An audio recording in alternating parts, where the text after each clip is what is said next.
Magandang araw mga ka-construct. Ito na naman po tayo ngayon mag-observe ng activity ngayong araw. So, ang ginagawa pala natin ngayon ay yung pag-install ng report cage. Binabricate ito ng steelman sa loob lang ng 3 araw. At ito ay binubuo ng 3 segment. Ibig sabihin, 3 putol-putol ito na rebar cage. So dudugtungin natin ito ngayon sa pamamagitan ng pag-weld doon sa splicing zone. Isa din ito sa mga critical na step sa paggawa ng board pile.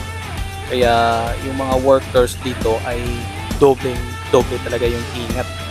Pati yung equipment, siguraduhin natin palaging nasa kondisyon, lalo na yung makina ng ating crane at saka yung kable na ginagamit para mabuhat itong rebar cage na pagkapigat-pigat.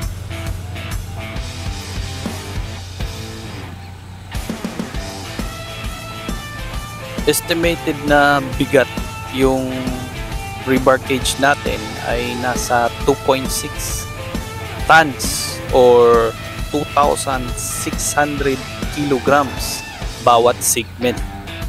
Para ma-imagine natin kung gaano talaga ito kabigat, isipin nyo na lang na katumbas ito ng bigat ng 5 adult na kalabaw.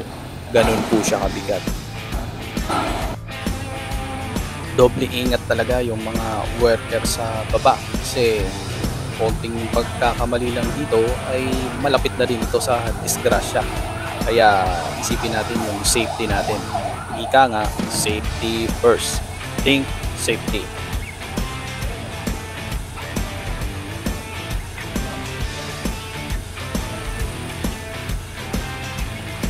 Dahil umabot ka na dito sa panonood at pakikinig sa videos, maraming salamat po. At para masuportahan nating video, please like and subscribe.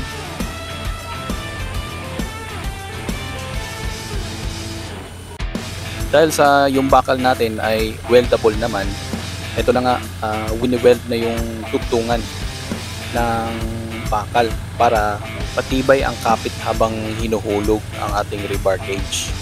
So hanggang dito lang muna. Salamat sa panonood.